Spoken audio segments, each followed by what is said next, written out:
Assalamualaikum warahmatullahi wabarakatuh. Welcome back to my channel TV. Di video aku kali ini aku mau lanjutin yang kemarin ya teman-teman ya.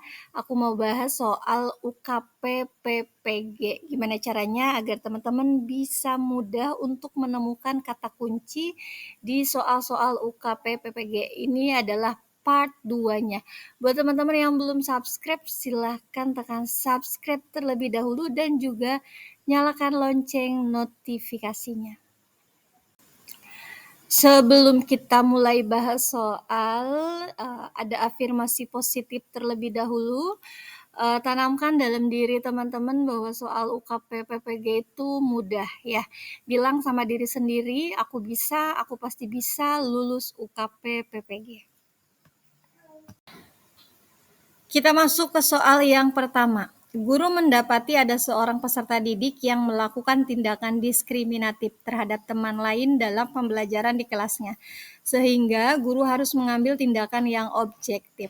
Tindakan objektif yang sebaiknya dilakukan guru adalah opsi yang A, memberikan teguran dan memberi nasihat kepada peserta didik untuk menghormati harkat dan martabat teman.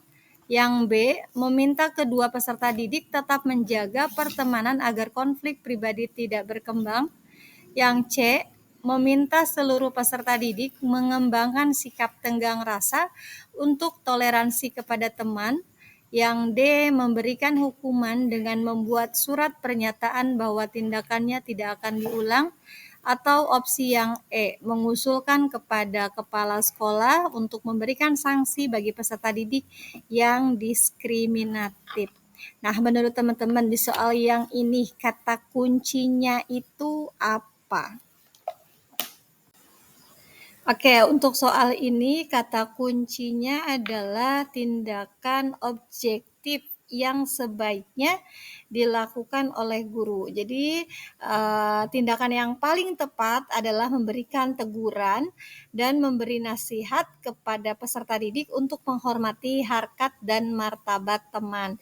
Nah, tindakan ini melibatkan komunikasi dan memberikan kesempatan kepada peserta didik untuk memahami kesalahannya serta memperbaiki perilakunya. Jadi jawaban yang paling tepat dan yang paling memiliki poin tertinggi adalah opsi yang A ya teman-teman ya. Kita lanjut ke soal nomor 2. Ketika ada siswa yang mengajukan protes atas jawaban ulangan yang diyakini benar, tetapi dinyatakan salah oleh guru, dan terbukti bahwa jawaban yang dimaksud adalah benar. Tindakan yang sebaiknya dilakukan guru adalah A, mengakui kekeliruan dan bersedia memperbaiki nilai sesuai dengan ketentuan soal. Yang B, mempertahankan pendirian atas penilaian telah dilakukan demi kewibawaan. Opsi yang C, menyatakan kepada siswa yang bersangkutan bahwa keputusan guru tak dapat diganggu-gugat. Opsi yang D, mengakui kekeliruan itu tetapi nilai yang sudah diberikan tidak dapat diubah. Atau opsi yang E, meminta maaf kepada siswa dan berjanji untuk memperhatikannya pada ulangan berikutnya.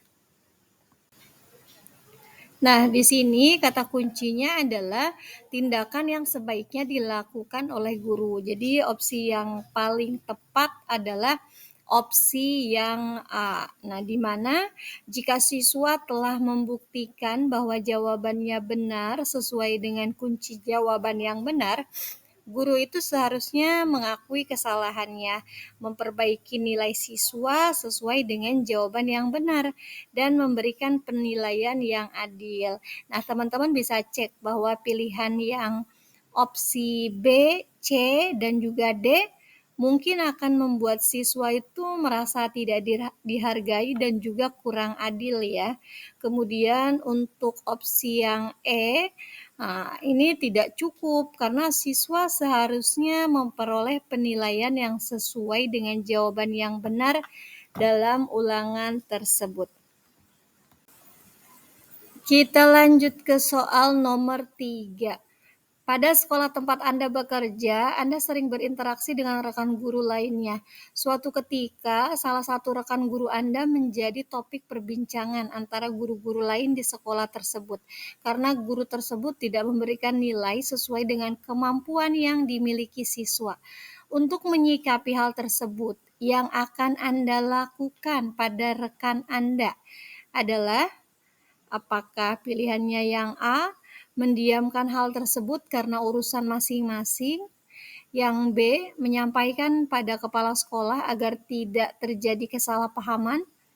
Yang C, menyampaikan secara langsung tanpa basa-basi? Yang D, menyampaikan dengan baik kepada guru-guru lainnya? Atau opsi yang E, membicarakan permasalahan ini secara baik-baik saat saya dan rekan guru tersebut sharing santai? Untuk soal nomor 3 ini, kata kuncinya adalah untuk menyikapi hal tersebut, jadi apa sih yang teman-teman lakukan gitu ya. Jadi opsi yang paling tinggi poinnya adalah opsi yang E. Jadi membicarakan permasalahan ini secara baik-baik saat saya dan rekan guru tersebut itu sharing santai. Itu merupakan yang paling bijak. Jadi teman-teman bisa lakukan dengan menggunakan pendekatan persuasif dari hati ke hati gitu ya teman-teman ya. Jadi dengan berbicara secara santai itu dengan rekan guru tersebut dapat membantu memahami alasan dibalik tindakan mereka dan juga mencari solusi bersama tanpa menimbulkan ketegangan. Kita lanjut ke soal berikutnya. Pak Joharman adalah seorang guru.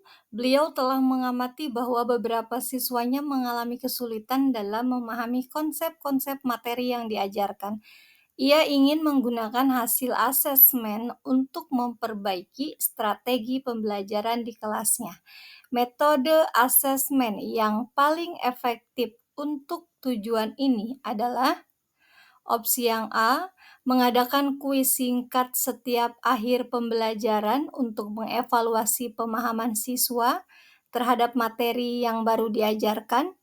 Opsi yang B, membuat proyek kelompok sebagai asesmen, di mana setiap kelompok harus menyajikan topik tertentu dan mendiskusikannya.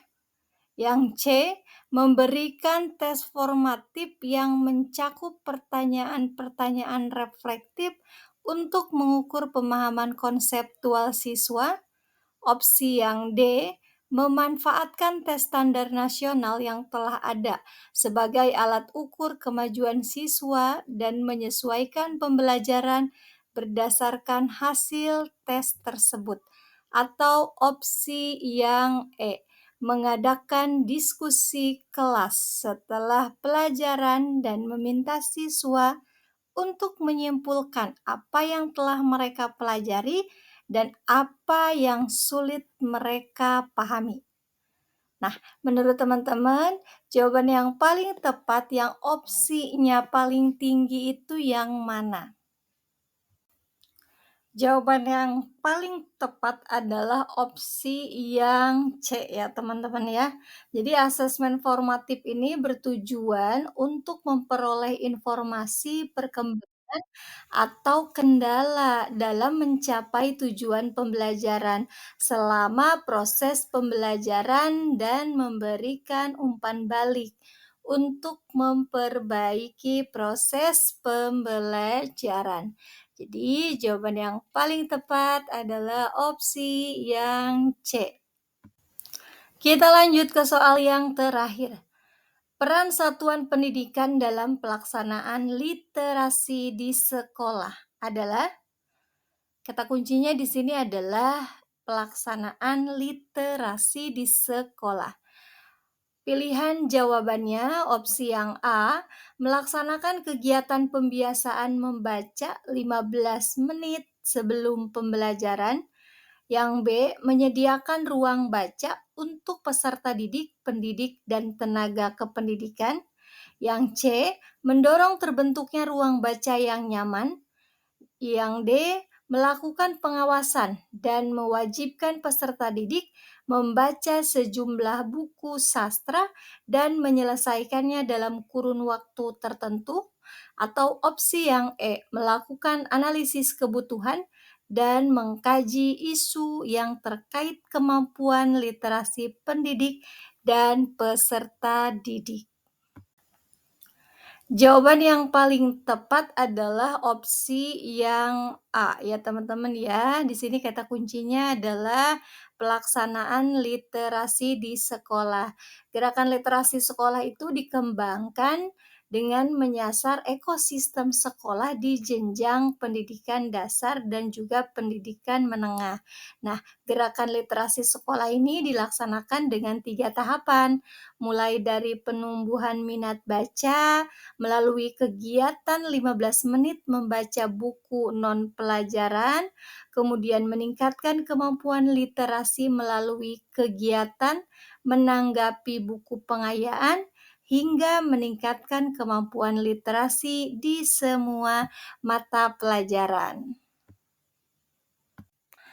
Nah, itu tadi, pembahasan kita pada video kali ini membahas tentang soal SJT untuk soal UKP PPG tahun 2024.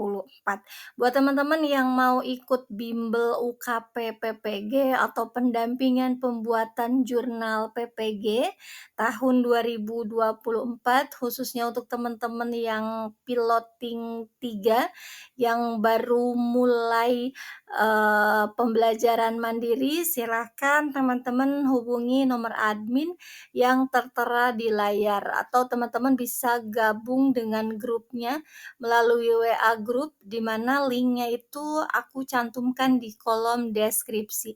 Jadi silakan teman-teman cek di kolom deskripsi aku.